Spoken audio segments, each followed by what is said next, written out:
¿Qué tal, querido amigo, querida amiga, mi buen hermano, hermana? ¿Cómo estás? Nuevamente nos encontramos para seguir escudriñando juntos las Sagradas Escrituras. Seguimos todavía en el capítulo 14, versículo 8 del libro de Apocalipsis, porque estamos estudiando el mensaje del segundo ángel y estamos estudiando lo que la Biblia dice acerca de lo que es el vino de Babilonia. Hoy voy a empezar a introducirme en otro aspecto de lo que es el vino de Babilonia, y esto nos va a llevar a algunos temas. Por la brevedad del tiempo de estos mensajes no podemos en un solo tema hablar de esto. Hemos mencionado varias veces que una de las cosas que se introdujeron a través de la influencia del paganismo en el cristianismo fue la creencia de la inmortalidad del alma. Esta creencia tiene su origen en la filosofía griega, en el platonismo, que, hablando de manera sintética y simplificando un poco el concepto, enseñaba que el cuerpo era la prisión del alma. Finalmente lo bueno era el alma, y el cuerpo era un obstáculo para la libertad del alma, para que el alma realmente fuera libre. Así que cuando esta creencia en la inmortalidad del alma se introdujo dentro del cristianismo, esta enseñanza llevó a pensar que lo importante era salvar el alma. No importaba lo que pasara finalmente con el cuerpo. Como resultado de esto, entre las cosas que hizo Babilonia, entre lo que podemos llamar el vino de Babilonia, vino un descuido completo del cuerpo humano. No desde el punto de vista biológico o reproductivo o algo así, sino desde el punto de vista de la salud, el cuidado de la salud.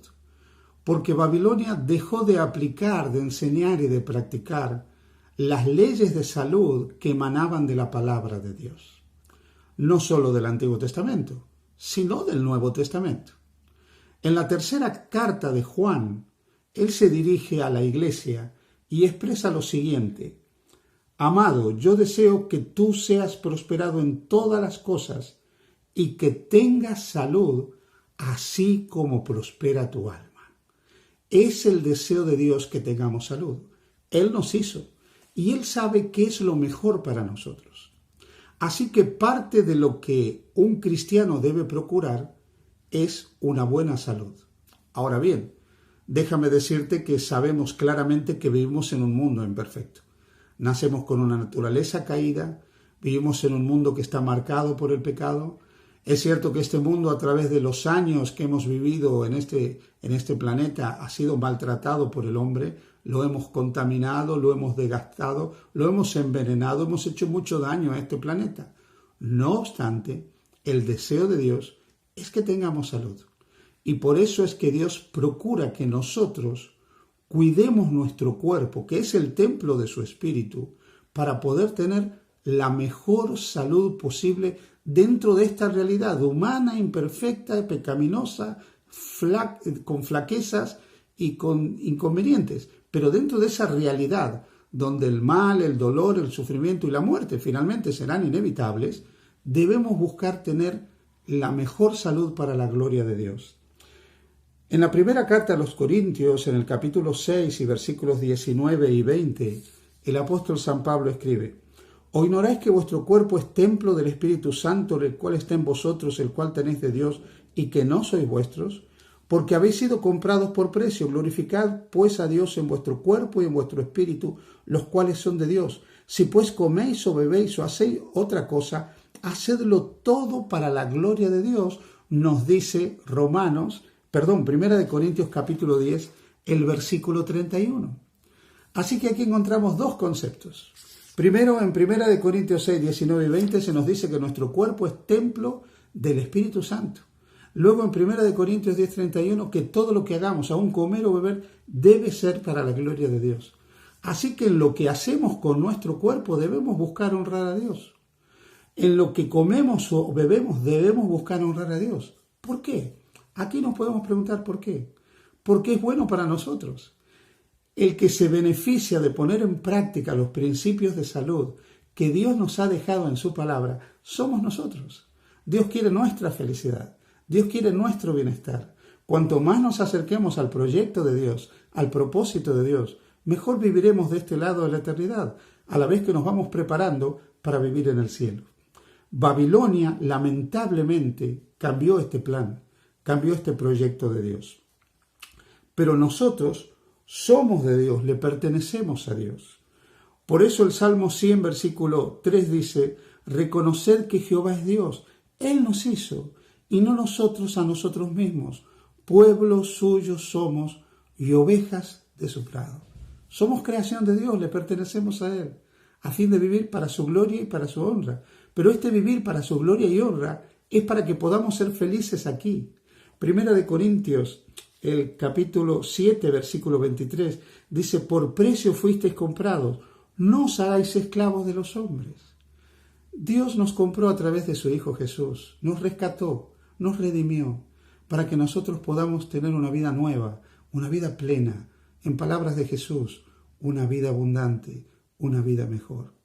Vuelvo a insistir, cuanto más nos acercamos al plan de Dios, cuanto más obedecemos las leyes de salud que Dios nos ha dejado, que iremos analizando en los siguientes temas que daremos, mejor vivimos en esta tierra, más felices somos, podemos prevenir enfermedades, podemos alargar un buen estado de salud. No digo que vamos a evitar envejecer, no digo que más tarde o más temprano vamos a evitar la enfermedad. Digo que el tiempo que vivamos de este lado de la eternidad, vamos a vivir mejor y vamos a tener una mejor calidad de vida. Vamos a estar más felices nosotros y al tener salud haremos más felices a aquellos que nos rodean a nosotros. En 1 de Pedro capítulo 2, versículos 18 y 19, se nos dice una gran verdad que tiene que ver con la redención que recibimos a través de Jesús. Pedro escribe, sabiendo que fuisteis rescatados de vuestra vana manera de vivir, la cual recibisteis de vuestros padres, no con cosas corruptibles como oro o plata, sino con la sangre preciosa de Cristo, como de un cordero sin mancha y sin contaminación. Parte del propósito redentor de Jesús, de ese rescate que Él hizo por medio de la entrega de su vida, del vaciamiento de su vida, del derramamiento de su sangre, fue rescatarnos de nuestra vana, de nuestra equivocada, de nuestra errada manera de vivir. Ahora, esa manera de vivir equivocada, errada, la hemos recibido de nuestros padres. Nuestra cultura en cuanto al estilo de vida tiene una gran influencia en nosotros. Nuestros hábitos de cuidado de la salud, nuestros hábitos alimentarios, nuestros hábitos relacionados con qué comemos, qué bebemos, cómo dormimos, todo eso tiene muchos elementos culturales. Tiene que ver con lo que hemos recibido de nuestros padres y a su vez nuestros padres de sus abuelos, y así podemos ir hacia atrás. Hemos recibido un legado, una herencia, muchas veces vana, muchas veces equivocada. Voy a ponerte un ejemplo personal.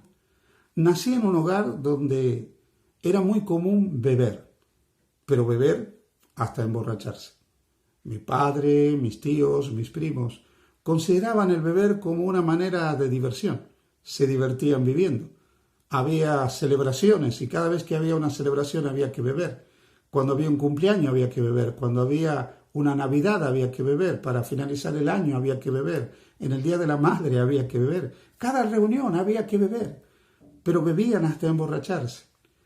Hoy la ciencia confirma claramente lo dañino que es el alcohol para la salud. Sin embargo, yo me crié en ese contexto. Aprendí a beber desde muy joven.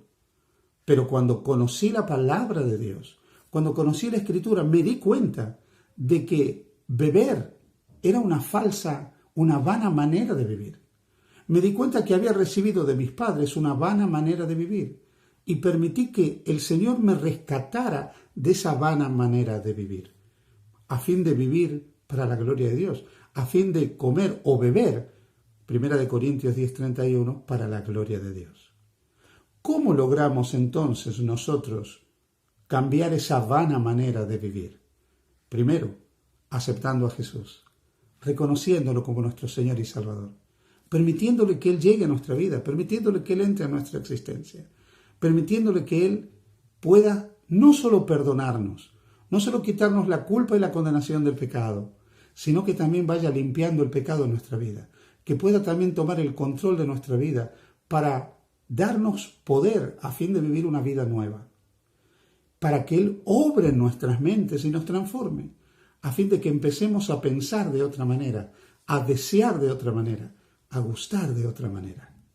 Romanos capítulo 12, versículo 1, dice: así que, hermanos, os ruego por las misericordias de Dios, que presentéis vuestros cuerpos en sacrificio vivo, santo, agradable a Dios, que es vuestro culto racional. Sí, este cuerpo, el mío o el tuyo, manchado por el pecado, con una naturaleza caída, con una naturaleza imperfecta, puede vivir para la gloria de Dios por el poder del Espíritu Santo si nosotros nos entregamos a Jesús. Cuando yo miro mi vida, mi pasado y mi presente, sé que no soy lo que debiera ser. El Señor no ha terminado en mí la obra que ha comenzado, pero tampoco soy lo que era. He decidido vivir para la gloria de Dios. Podemos tomar esa decisión. Podemos elegir que el Señor obre en nuestra vida. Podemos elegir que el Señor cambie nuestra vida. Podemos elegir vivir los principios de la palabra de Dios aquí y ahora. Y esos principios no solo tienen que ver con nuestra vida espiritual, no solo tienen que ver con la dimensión espiritual de nuestra vida, sino también con nuestro cuerpo. Tienen que ver con nuestra salud. Babilonia cambió esto. Babilonia alteró esto. Enseñó la salvación del alma, pero la destrucción del cuerpo. Enseñó la salvación del alma, pero el descuido de las leyes de salud. Enseñó que lo importante es que el alma llegue al cielo y no se pierda para no ir al infierno o al purgatorio, pero transformó la vida terrenal, al no practicar las leyes de salud, en un auténtico infierno aquí y ahora para los seres humanos. Dios quiere nuestra felicidad. Aceptemos el plan de Dios para nuestras vidas y viviremos mejores y más felices de este lado de la eternidad. Que el Señor te bendiga.